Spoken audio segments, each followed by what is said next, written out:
In the previous episode, we started a timeline that chronicled the parallels between the ancient Roman Empire and the United States of America today. When we left off, the Roman Empire was deteriorating thanks to the inflation caused by deficit spending on war and public works. Their government was constantly making things worse by meddling with their economy. Now, their empire was stretched to its limit and under constant attack from barbarians. The ongoing cost of war, plus the huge amounts of deficit spending, was bringing Rome to its knees. Now we're going to continue our journey through to the fall of Rome and learn of more striking parallels with the United States along the way.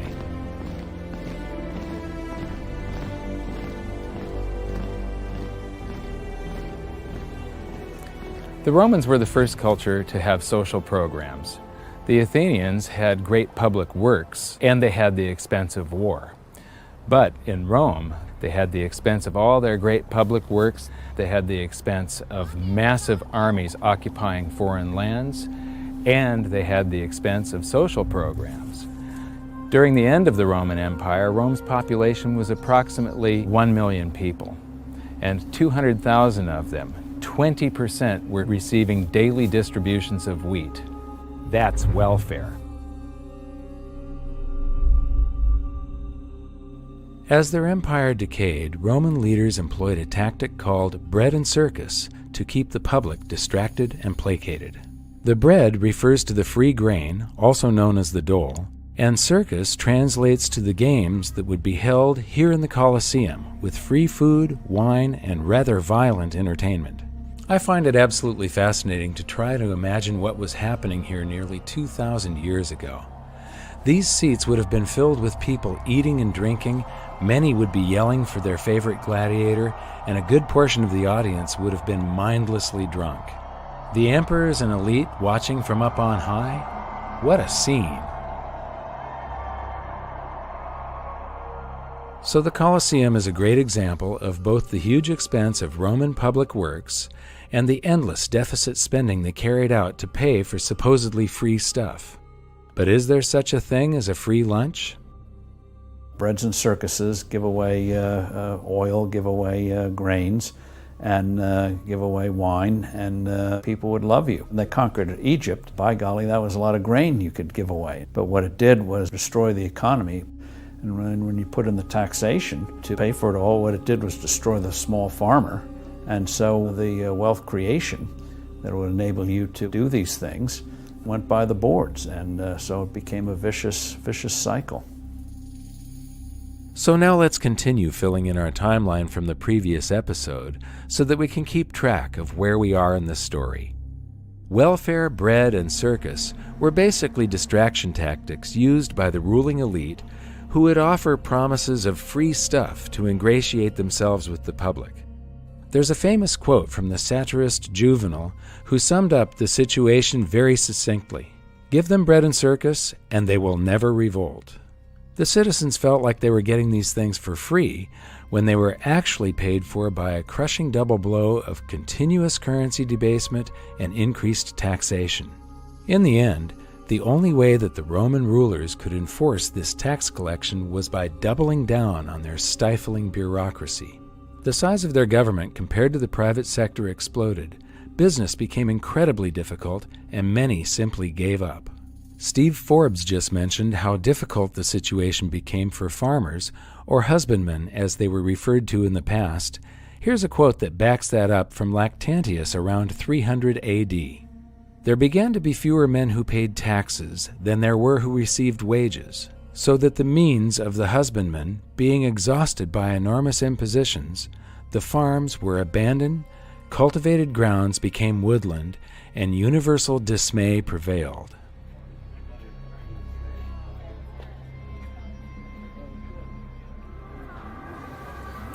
All of these tourists go through the Colosseum here, all amazed at the ruins of a great civilization.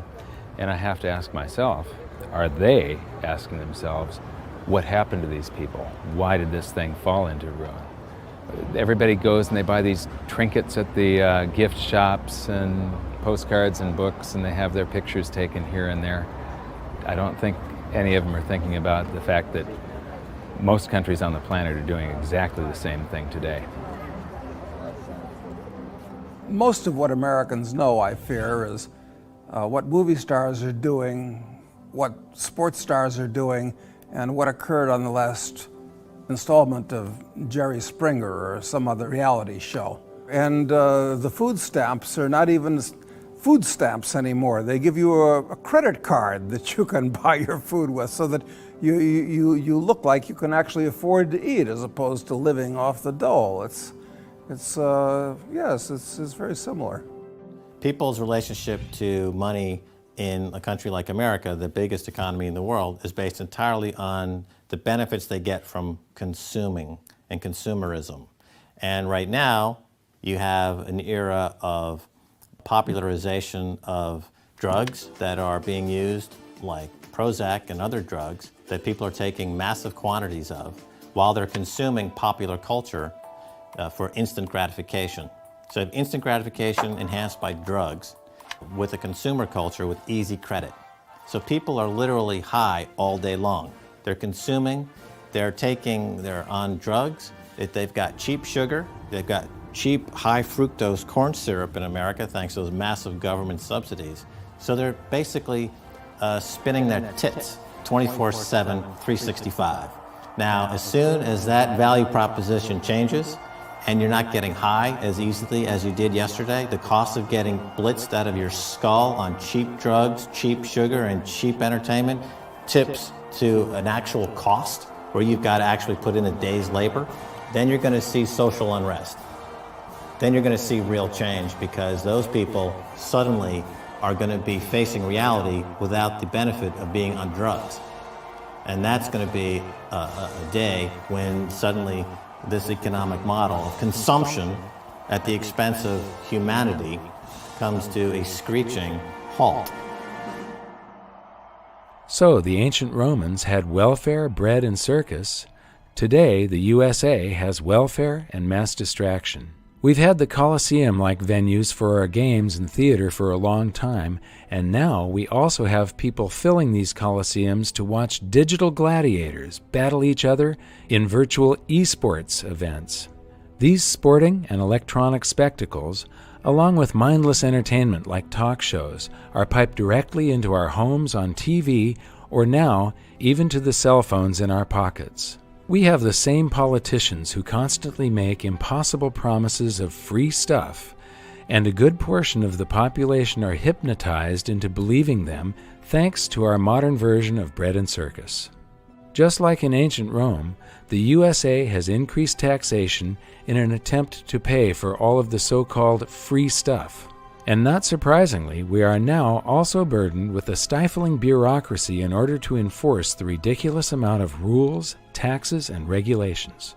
The size and scope of government has gone past anything that the founders of our country could have imagined in their worst nightmares, and now we face the same problem as ancient Rome.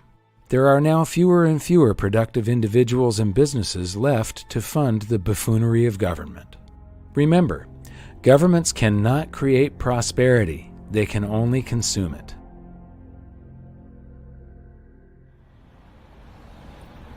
Now we're going to take a side trip so that I can show you some of the real-world effects of all this excess bureaucracy. We're going to meet a new friend who belongs to the group of people who suffer the most under burdensome laws and taxation: small business owners and entrepreneurs. These individuals are the lifeblood of an economy, and when a government stands in their way, it stands in the way of progress, choice, and a higher standard of living for us all. We've been in many, many restaurants all over the world, and we came back to Rome on the way to Venice solely so that we could stop and eat at Fiora di Zucca, our favorite restaurant in the world. And we've got the owner here, Roberto. We believe that government is very poor at doing things, and that if government was running your restaurant, it would not be exceptional. We agree. He agrees, and I do too. One of the things that we feel is sort of difficult and dangerous these days is that people are very upset with the economy and they want the government to do something about it. And I believe that the best thing that government could do is to make it easier for small businessmen like you to do your job. This is what makes the economy good. E le personalità come Assolutamente le vero. vostre. Infatti il governo, Absolutely lo Stato true. The government and the state non aiuta assolutamente. is really not Il nostro helping the non small viene business assolutamente in aiutata. any way. Dire, se io avessi un aiuto politico, se If avessi I un aiuto had dello had Stato, government io help, avrei la voglia di aprirne uno, it due, could 10. probably open more of them. You don't need government money, though. What you need is just for government to get out of the way and make it easier to go into business. Not so many rules, not so many taxes, right? Dice sì, a questo punto non è neanche più un discorso di capitale, è un discorso di amministrazione e di tasse. Exactly. Yeah. In ancient Rome, the government was telling you how much you could pay your workers, and no more, no less. The government was telling you how much you could charge for that buffalo mozzarella and that flatbread. If the government told you everything you could do, would you want to stay in business even? Assolutamente no. Yeah. Absolutely not. Diventa un McDonald's totale. It just becomes a big McDonald's for everybody. Yes. This is the problem. Right. This is the problem. This is the problem. We live in a state we call the People's Republic of California because the government has made so many rules. It is becoming very difficult for a small businessman. Sta mettendo proprio i bastoni nelle ruote della piccola azienda. Ma anche qua in Italia. Here Anche qua in Italia. it's the same problem. Ci stanno portando via dall'Italia per quello che mi riguarda. Cioè, se It's io like avessi they are il trying to do coraggio everything to take us away from this country. di andare in un altro If you had the courage to go somewhere else, you probably would do it. Ma It's a struggle to stay here. I have all the same problems on the other side of the world. All I want is for government to get out of the way and let me do my job. Aiuto dal governo. Vorrei solo che si togliessero dai piedi. sono perfettamente I d'accordo. feel like I have found a brother. Absolute agree. My brother. Roberto is still in Rome, and I love nothing more than supporting his exceptional restaurant whenever I'm in the area. But since filming this segment, the burdens placed on my business in California became so totally unbearable that I had no option but to move operations out of state. It pains me deeply to watch history repeat like this, as this affects people's lives, including some of the best employees and friends I ever had. Mille grazie. Mille grazie. Grazie a te. The role of government, among other things, is creating an environment where people can go out and do creative things. Our founders understood we are born with certain energies. The question is, are those energies going to be directed in a positive way or a destructive way? You know, there are two ways you can get ahead. One is to steal it from your neighbor, and the other is to go out and provide a product or service that somebody else wants, create something that hadn't existed before out of your mind. You take the risk and you do it, and we all benefit from it. And that's why it's so important to have that proper environment. And what makes up that environment? Well, you don't have to be a PhD. In fact, it'll probably get in your way. One is the rule of law, where you know what the rules are. Sound money, sensible taxation. Taxes are a price and a burden. And if you lower that burden, people are able to focus and do more real things, making it easy to set up a legitimate business.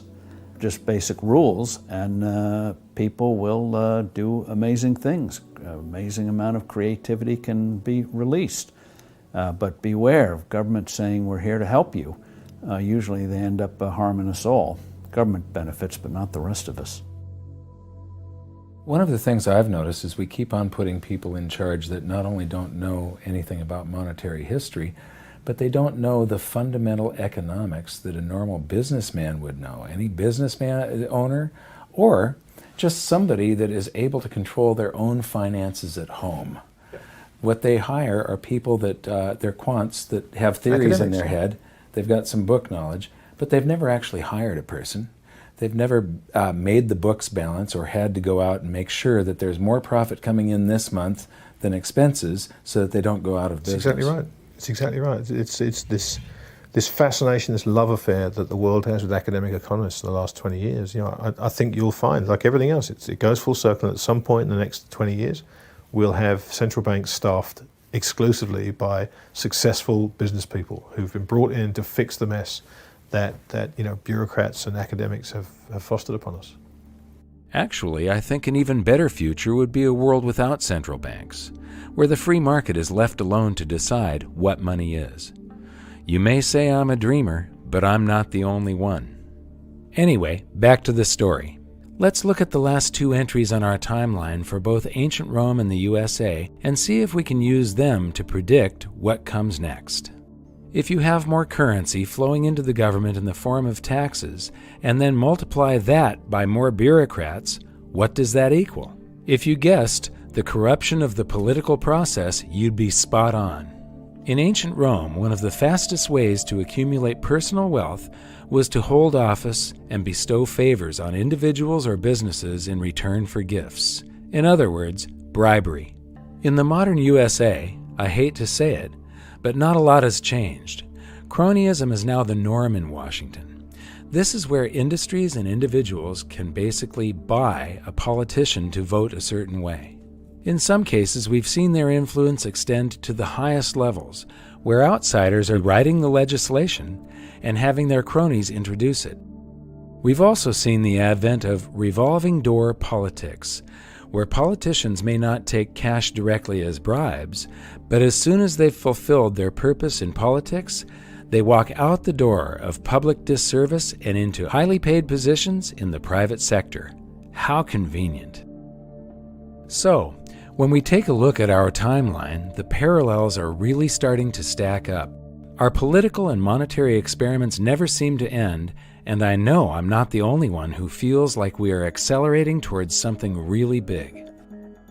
Now I'd like to introduce you to my friend Chris Martenson. He has an absolutely wonderful series called The Crash Course that I highly recommend that you watch. Chris is a scientist and entrepreneur who does an excellent job of clarifying complex systems and scenarios. So I wanted to get his take on why it feels like we're speeding toward the edge of a cliff. Tell me about exponential growth, because this was one of the pieces in your series that I was blown away by. It's there's this famous quote by Keynes that not one man in a million understands inflation. The inflation process is very important. I think it's one man in a billion that probably understands what exponential growth is, and it's one of the most important things that we could get our arms around. And the reason it's so difficult to talk about is because we're humans, and we're not wired for exponential growth. We think in linear form. So if something goes from 1 to 2 to 3 to 4, people get a sense of that. We know how that works. But when something goes from 1 to 2 to 4 to 8 to 16 to 32 and just mushrooms off, well, it's much harder to understand it, and we're surrounded by exponential growth. It's in our economy, it's in our monetary numbers, it's in our debt numbers, it's in environmental statistics, it's in how rapidly we're depleting things in an inverse exponential decay, it's in everywhere we're surrounded by. So understanding is really critical. So I have a couple examples to help people understand what exponential growth is and why it's so hard. So if I had 2 erasers, and I said, all right, I'm going to give you $100 based on how evenly you can bring these 2 erasers together, nice even speed, you'll do a great job at that, right? You'll win $100 from me every single time. But now let's replace them 2 big heavy magnets, neodymium magnets, maybe from a Tesla coil, something really awesome. And you'll do what everybody does. All of a sudden they'll snap together, right? And it's because these magnets are pulling together with exponential force. And even though you might be physically capable of controlling that, your mind and your muscles and your neurons won't be able to wire that up. I'll give you 100 shots and it'll still be doing this because we just aren't wired for that. Another exponential example that really helps bring this home. Do you have a park, like a favorite park that you wouldn't mind see getting ruined?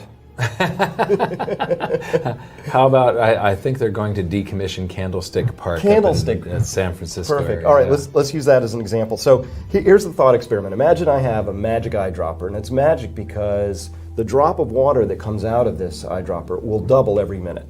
So after 1 minute, you get 2 drops, and after 2 minutes, you get 4 drops, and after 6 minutes, you can fill the thimble up, right? All right, so let's do 2 things. We're going to make this part watertight. and I'm going to handcuff you to the highest row of bleacher seats. And let's start this tomorrow, 12 o'clock. You're handcuffed up in this highest row of bleacher seats, and I go down right into the center of the field, and I put one of these magic drops down. Now, here's the question. How long do you have to escape from your handcuffs, knowing that this park is going to fill up with water? Okay, one drop, and it's got to fill the entire park. How about a day? A day. Good, that's close. What if I told you the answer is 50 minutes? Wow. You can think 51 minutes, if you want to get rid of the skepticism, right? Mm-hmm. So that's amazing, right? Just 50 or 51 minutes, and it's all over. The whole park is full. That's not the important question. Here's the important question. At what time is this park still 97% empty space? It's not filled with water. And do you realize the seriousness of your predicament? Well, I know it would be half full 1 minute before my predicament. So, I don't know, 10 minutes? It's 5 minutes. 5 minutes, okay. So if we go back just 5 minutes in time, there's a little bit of water in the infield. And then 5 more minutes, and it's over. And so when I look at this, I look across the world and I think, okay, from all of human history until 1960 to put the first 3 billion people on the planet, and then just 40 years to put the next 3 billion people on the planet. And this is important because the Earth is our stadium, and we're living through one of the most extraordinary periods of human history. Not just American history, not just in our personal lifetime history, but human history, because you and I will be alive during a time when human population will have fully tripled from roughly 3 billion to 9 billion if we live to ripe old ages.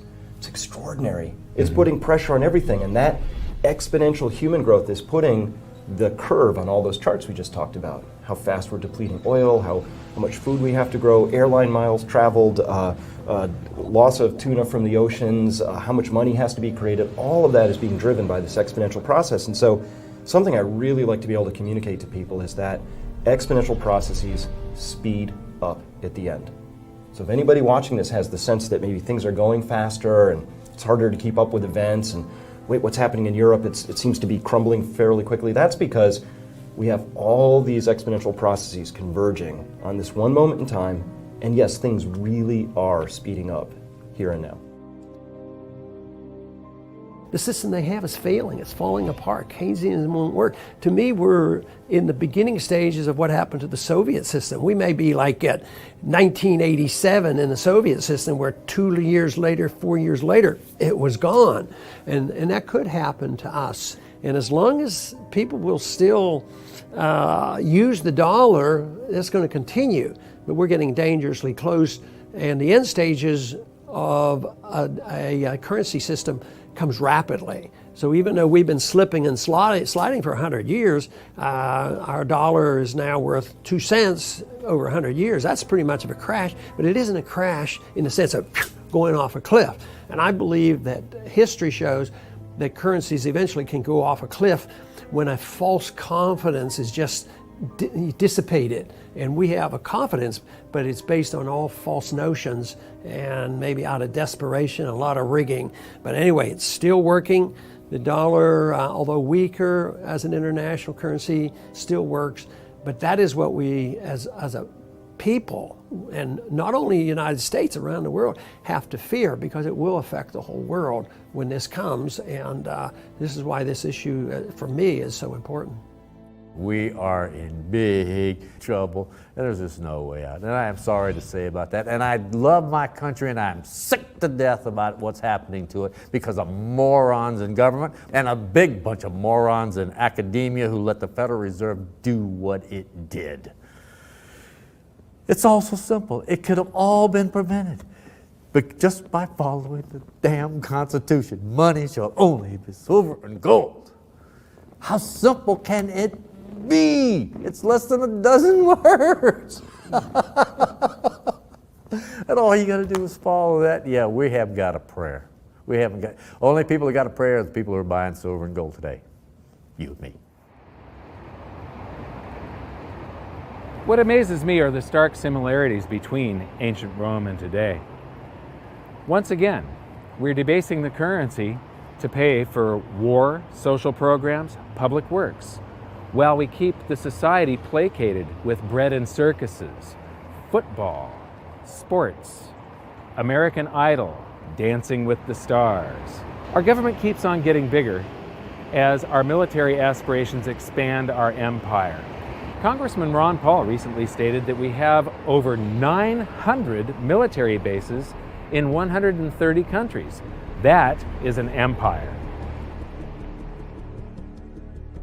And that brings us to one of the most dangerous parallels between ancient Rome and the USA, the excessive influence of the military on government.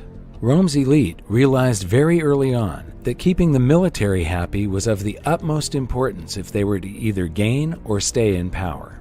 As a result, the military grew in size and attained high levels of leverage throughout politics. In today's USA, we spend trillions of dollars on our military, and it has grown into a behemoth. Much of the revolving door politics mentioned earlier comes as a result of the massive deficit spending that we pump into so-called national defense. Our country has become a war machine. We are on offense, not defense, and there is now an entire industry reliant on keeping things this way. And it's not as though we haven't been warned about this. In fact, alarm bells have been ringing for longer than 50 years. I'd like to show you part of a very important speech from the year 1961. President Eisenhower had just served 2 full terms in office, and he was just about to hand over the presidency to John F. Kennedy. Despite his own military background as a 5-star general and the supreme commander of the Allied forces in Europe during World War II, Eisenhower chose one of the most important moments of his presidency, his own farewell address to the nation, to warn America of the dangers of the corrupting influence of what he famously termed the military-industrial complex. Until the latest of our world conflicts, the United States had no armaments industry. American makers of plowshares could, with time and as required, make swords as well. But we can no longer risk emergency improvisation of national defense. We have been compelled to create a permanent armaments industry of vast proportions. Added to this, 3.5 million men and women are directly engaged in the defense establishment. We annually spend on military security alone more than the net income of all United States corporations.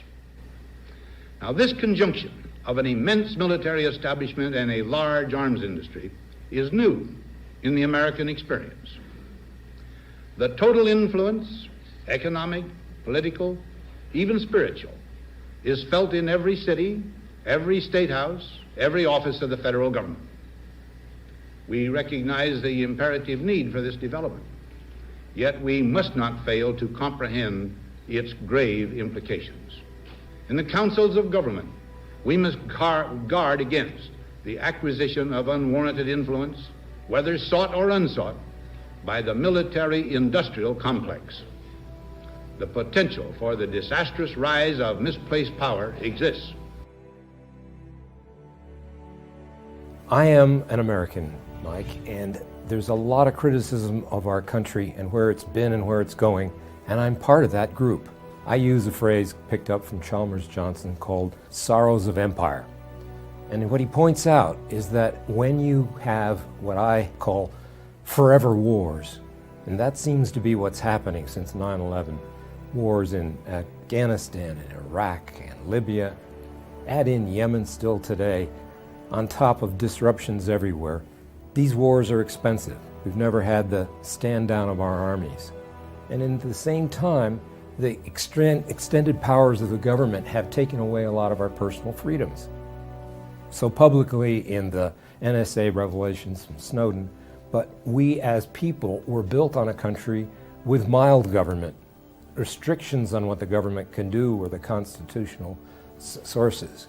So you combine wars, personal freedom loss, and a control of us through the deceptions, and you've got a system that feeds on itself and we can't afford. $1.2 trillion if you add the spooks, the hidden parts, the veterans, the energy department's nuclear operations for weapons all together, and a bit of interest on the debt. It's almost half our budget that we spend on this military. And that's not a good direction. I hope we could go to more peace and avoid the sorrows of empire that are too expensive. And when you spend $1.2 trillion on your military, the effects are destructive on your economy. In other words, the supposed spending for strengthening our country on military is destroying our economy. When we were in Rome, it was to see how a great society, a great empire, can completely collapse and fade into history because of deficit spending and currency debasement, because of all the things that the U.S. is doing today, because they were trying to fund these armies that are occupying foreign lands just like the U.S. is doing today, because they were trying to have bread and circuses, what we call guns and butter, while they were funding all of this war. And all the deficit spending and currency debasement to pay for it is one of the key factors in what brought Rome down. And this great civilization faded into history. And not only that, but they lost for a long time. The technologies were lost, all the knowledge and insight that they had, the standard of living. I mean, we were plunged into the Dark Ages. But there's another side of this story that is rarely heard or explained. To me, what you're about to learn is something that absolutely cements the importance of sound money and how it is foundational to a prosperous society. As Rome was struggling in the late 4th century, Emperor Flavius Theodosius divided the Roman Empire into two parts, each to be ruled by one of his own sons. The Western Roman Empire kept Rome as its capital. Economically, it was soon crippled beyond salvation by the repetition of the misguided monetary practices you've learned about in these episodes, and it's generally considered by historians to have fallen around the year 476 AD. While the Western Empire crumbled, the Eastern Empire flourished for a further 1,000 years. Its capital was Constantinople, known today as Istanbul. The Eastern Empire changed their official language to Greek, and even though their own people at the time referred to themselves as being part of the Roman Empire, today we know them by a different name, the Byzantine Empire.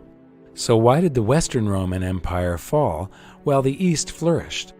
I believe a major part of the answer is contained in two simple words: sound money. The Byzantine Empire based their monetary system on a coin originally minted on a small scale by our friend Emperor Diocletian. It was called the Solitas. It weighed just 4.5 grams, or 1/7 of an ounce, and was made of pure gold. The Byzantine rulers had learned from their own history, and they made a conscious choice to avoid the continual pattern of debasement that Rome had suffered from, with amazing results. They defended the purity of the Solitas for a further 600 years, until 1034, when, you guessed it, the same old story started to play out. The debasement of the Solitas was gradual at first, but it soon accelerated, and the coin was eliminated less than 60 years later in 1092. A new gold coin, the Hippopyron, was issued in place of the Solitas, and its purity was maintained at 85% gold until the early 1200s, until it too was debased. By the 1350s, it had no gold content at all and served merely as a unit of account. Is it a coincidence that this time period matches that of the decline of the Byzantine Empire? It's impossible to say for sure, but I'd like to say once again that I believe that the quality of a society is directly proportional to the quality of its money. There are many factors that all contributed to the fall of Rome, but in these episodes, I wanted to draw your attention primarily to the economics. Because when you study monetary history, two things become crystal clear.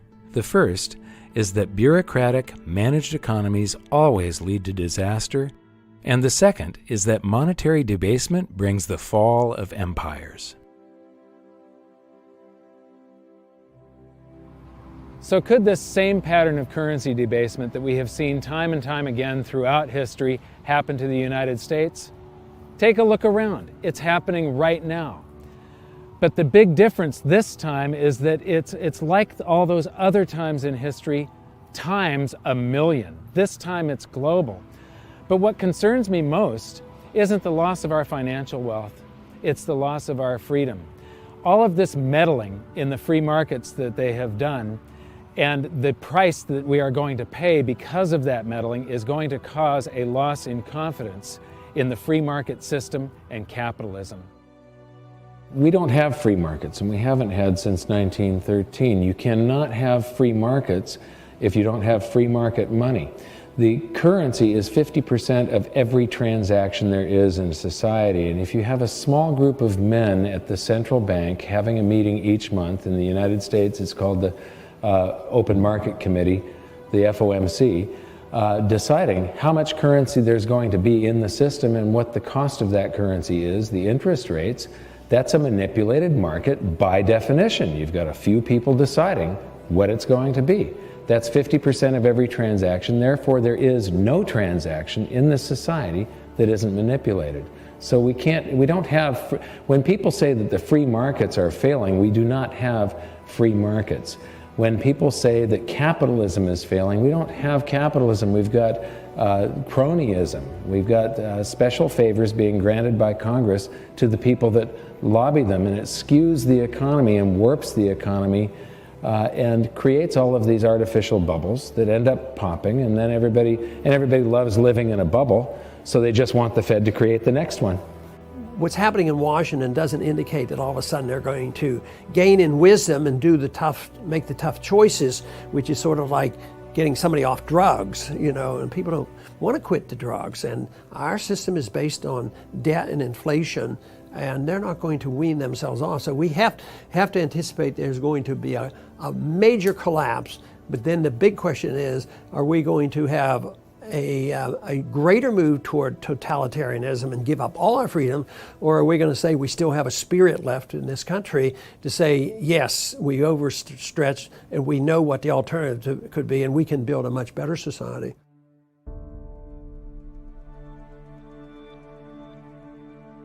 Milton Friedman, the great economist, once said, when government, in pursuit of good intentions, tries to rearrange the economy, legislate morality, or help special interests, the cost comes at inefficiency, lack of innovation, and loss of freedom. Government should be a referee, not an active player. In the United States, government has gone way too far. It is proven, beyond a shadow of a doubt, time after time throughout history, that managed economies do not work. Free markets have always won, and they have always provided a higher standard of living. When people cry out for the government to do something about it, they're asking for the government to manage the economy. They are asking for the government to lower their standard of living. Ultimately, what you get is the USSR or Mao's China. That is what a managed economy brings you. It's time for you to take action. It's time for you to get educated on this, to find out more, and then to voice your opinion, to make yourself heard. If we want changes in the economy and changes in our monetary system, change in our foreign policy, the people have to speak out and decide that they want to change, and they have to make it very clear to the politicians that that's what they expect. And matter of fact, that's one area where I tend to be more optimistic, because I think the people are learning with the work that you've done and others. They're learning something about monetary policy. But the most important thing is that people understand the nature of freedom and the role of government, and money being a major part of all that.